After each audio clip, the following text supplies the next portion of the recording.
নমস্কার, সুস্বাস্থ্য থেকে আমি মৌমিতা। আজকে 8ই মার্চ আন্তর্জাতিক নারী দিবস।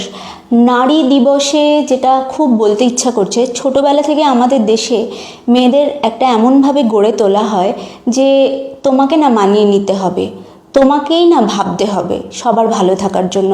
এটা আমাদের মধ্যে এমনভাবে ভরে দেওয়া হয় যে পরবর্তীকালে গিয়ে আমরা নিজেদের ক্যারিয়ার থেকে শুরু করে অন্য অনেক কিছুতে ভালো লাগার জিনিস, সেটা নাচ গান আঁকা যে কোনো কিছু হতে পারে, স্যাক্রিফাইস করার দরকার হলে নির্দ্বিধায় সেটা করে দেয় মেয়েরা।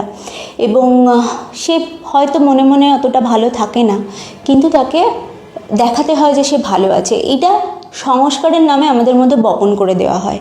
কিন্তু এটার একটা আরও খারাপ দিক হচ্ছে, সে তার সাথে সাথে নিজের শরীরকেও নেগলেক্ট করতে শেখে। আমি নিজের মা কাকিমাদের ক্ষেত্রে দেখেছি, বন্ধুর মায়েদের ক্ষেত্রে দেখেছি, নিজেদের ভালো লাগাকে প্রায়োরিটাইজ করেনি তারা, এটা ভুল করেছেন। আপনি নিজের শরীরের সাথে সেটা কখনোই করবেন না। সার্ভিক্যাল ক্যান্সার ওয়ার্ল্ডে 4th প্লেসে আসে মহিলাদের ক্যান্সারের ক্ষেত্রে। তার একটা টেস্ট হয়, টিকা হয়, একটু খোঁজ খবর নিয়ে সেটা দেবেন টিকাটার যদি না দেওয়া হয়ে থাকে। সেলফ ব্রেস্ট এক্সামিনেশন হয় ব্রেস্ট ক্যান্সারকে গোড়াতেই ধরার জন্য, সেইটুকু সময় নিজের জন্য বার করে করবেন।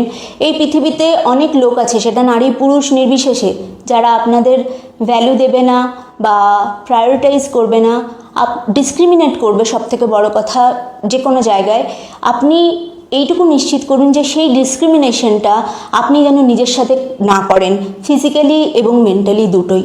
সকলে সুস্থ থাকবেন, ভালো থাকবেন, নিজের খেয়াল রাখবেন।